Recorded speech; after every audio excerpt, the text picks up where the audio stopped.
Aujourd'hui, on donne un petit peu plus de réalisme à nos incrustations en jouant avec la lumière et en ajoutant des ombres. Et en plus de ça, une petite technique de light wrap.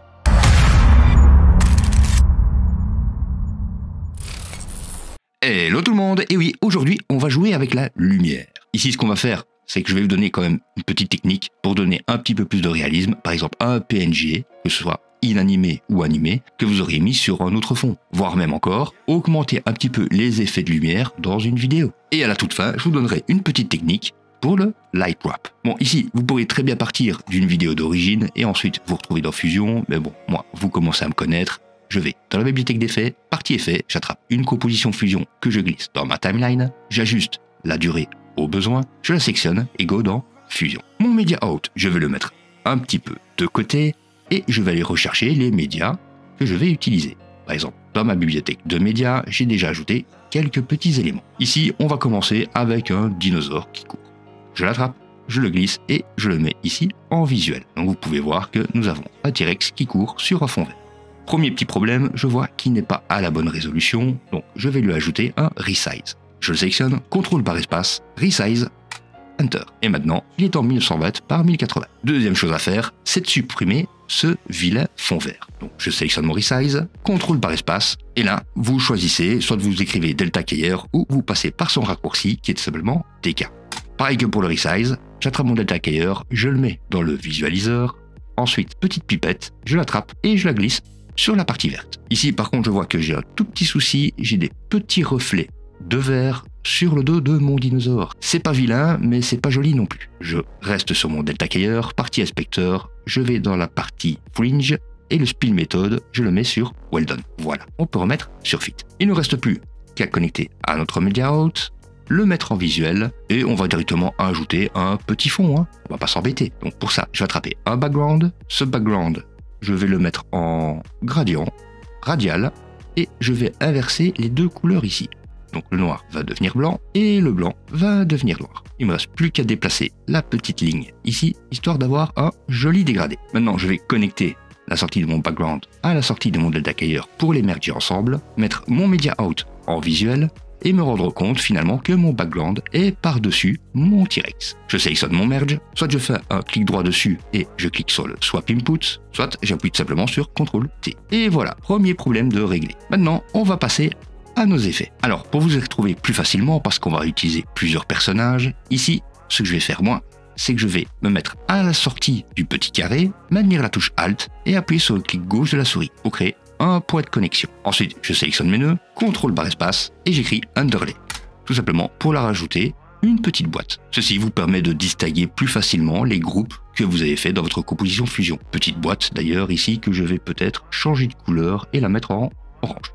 Voilà, c'est cool. Ce qui est pratique, c'est que maintenant, vous pouvez déplacer tout votre petit groupe d'un coup. Voilà, fini de jouer, passons maintenant à nos effets. Et pour réaliser ça, ce qu'on va faire, c'est qu'on va ajouter deux color correctors l'un à la suite de l'autre. Je peux sélectionner mon petit point de connexion, j'ajoute un color corrector, un deuxième. Le premier, vous pouvez le sélectionner, appuyer sur F2 et le renommer si vous voulez. Donc ici, moi je vais l'appeler lumière. Et le second, disons qu'on va l'appeler pas lumière, ou plutôt ombre, même si c'est pas vraiment l'ombre, parce que ça sera une technique que je vous montrerai après. Je vais plutôt l'appeler sombre. À ces deux color correctors, on va leur connecter un transform et un blur. Mais on ne va pas les connecter à la partie verte. On va les connecter en partie masque. Donc vous attrapez la sortie de votre blur, sur le masque du color corrector lumière, vous réattrapez une nouvelle fois sa sortie et vous faites pareil sur le color corrector sombre. Évidemment, notre transform et notre blur n'ont aucune information et c'est pour ça qu'on a créé un petit point juste là. On aurait très bien pu partir de la sortie de notre Delta Keyer à chaque fois, mais bon, c'est plus propre de faire comme ceci.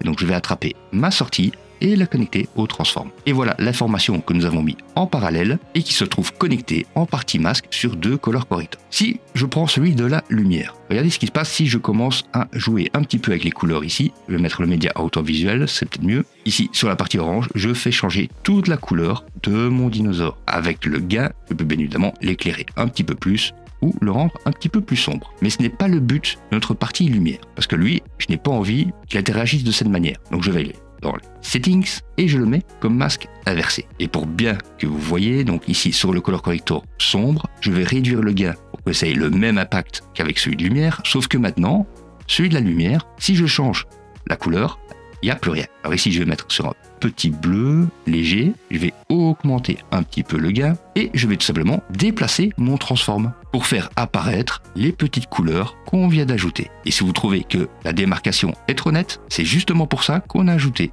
le blur juste ici. Donc je vais adoucir un petit peu tout ça. Je vais peut-être même choisir une couleur, allez, on va dire d'un coucher de soleil. Donc je repasse mon color corrector lumière.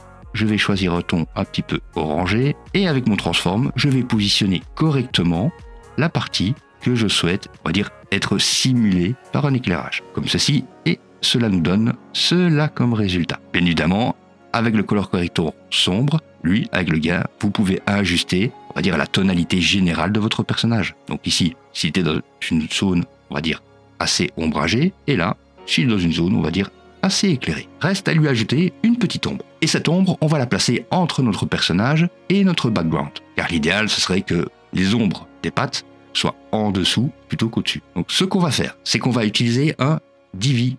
Contrôle barre espace, vous tapez DVE et vous ajoutez ce nœud. Ce nœud nous permet de faire quoi? Il nous permet simplement de modifier une image plane comme si c'était un petit peu un truc en 3D. Je vous montre. J'attrape la sortie de mon delta keyer, donc de mon personnage, et je le connecte à la partie jaune de mon DVI. Je le mets en visuel, et là, avec les X, Y et Z, vous allez pouvoir le faire bouger dans tous les sens. Mais, pour le régler correctement, le mieux, c'est peut-être de le connecter. Donc ici, à mon DVI, je vais d'abord lui rajouter un blur, et puis un color corrector. Ce dernier, je vais le connecter ici au background. Voilà. Maintenant, on va pouvoir positionner notre DVI correctement. Donc, avec les X, je peux le basculer un tout petit peu. Et comme vous voyez, on a un petit souci, c'est qu'il se bascule à partir du centre. Donc, nous, l'idéal, ce qu'on va faire, c'est qu'on va laisser les valeurs à 0 et on va modifier le poids de pivot. Le poids de pivot, c'est la petite croix verte que vous voyez juste là derrière. Pivot au niveau des Y et je le déplace, disons, pile en dessous de son nom. Maintenant, je fais pivoter mes X. Un petit peu les Z. J'essaye de voir que ça matche au mieux avec les traces. Donc ici, je pourrais déplacer encore un petit peu mon poids de pivot et changer légèrement la perspective comme ceci. Voilà, qui semble plutôt bien. On a un effet miroir un petit peu couché de notre T-Rex. Reste à donner un petit peu de flou à tout ça, avec le blur, avec le color corrector, réduire le gain, et peut-être même de travailler un petit peu sur le brightness. Ici, vous pourrez l'augmenter un tout petit peu. Par contre, on voit que l'impact se fait de manière générale sur l'image.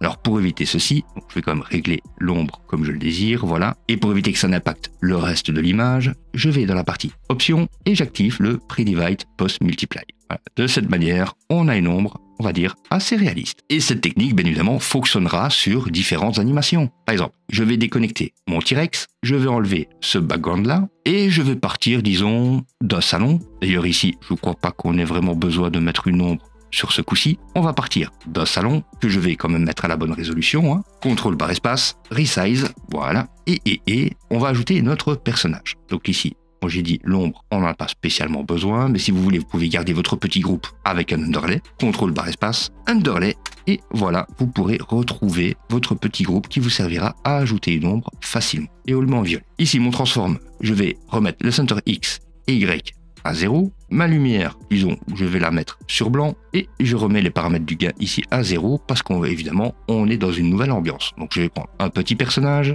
à la bonne résolution, donc lui, je peux directement lui ajouter un delta keyer. Contrôle par espace, DK, je le mets dans le visualiseur, petite pipette, juste là, on va supprimer les rebords de vert, et si ça suffit pas, je vais l'éroder un tout petit peu, histoire que ce soit un petit peu plus propre. Voilà, ce personnage, maintenant, je peux le connecter. Et voilà, il se retrouve directement sur mon background. Sauf que, on pourrait le repositionner un petit peu mieux, hein. Donc delta keyer, on lui ajoute un transform, et on va le positionner, disons, et même réduire un petit peu sa taille, ou non, tout simplement comme ça, et le positionner ici. D'ailleurs, il y a un petit souci, on voit que le bleu de son jeans est légèrement transparent, ça c'est pas grave, je vais utiliser le delta keyer, et au niveau du threshold, juste là, je vais augmenter un petit peu, et je vais de nouveau éroder un petit peu ses bords. J'ai mon personnage placé dans le salon. Par contre, les jambes, ici on va les couper un petit peu, on va ajouter un masque, un polygone, on détourne la partie du divan, et on le connecte à l'onglet bleu du merge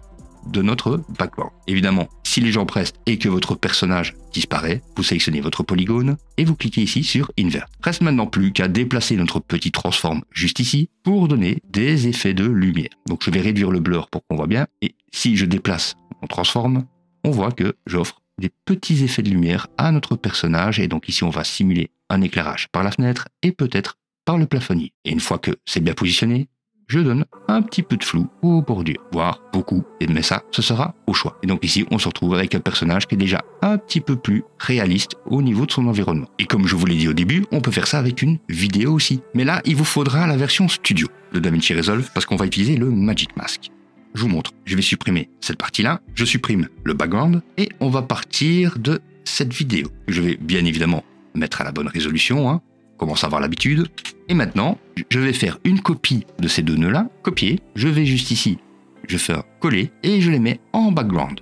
Et d'ailleurs, je peux même enlever le petit masque de tantôt. Parce que oui, notre vidéo ici, elle va être à la fois en foreground, donc sur la partie de devant, et la même vidéo sur la partie de derrière. Sauf que sur la partie de devant, celle-ci, on va ajouter un Magic Mask. Pour ça, CTRL/espace, Magic Mask, vous l'ajoutez et bien évidemment, vous le connectez. On le met dans le visualiseur, on sélectionne notre personnage. Avec la touche Alt enfoncée, on confirme que notre environnement, on n'en veut pas. J'appuie aussi sur Better pour avoir un meilleur détourage des cheveux. Voilà. Et je lance le tracking. Une fois que c'est fini, il ne vous reste plus qu'à connecter la sortie de votre Magic Mask à la fois au Transform, mais aussi à vos deux Color Corrector. Enfin, en tout cas, le premier qui est connecté au deuxième. Et voilà, aucun changement pour l'instant. Jusqu'à ce qu'on modifie le Transform, notre lumière juste là. Alors, notre lumière, on va la mettre sur un ton un petit peu orangé, augmenter légèrement le gain, et je vais déplacer mon Transform de ce côté-là, parce qu'on dirait que la lumière vient naturellement d'ici. Je le pousse un tout petit peu, et regardez, on a déjà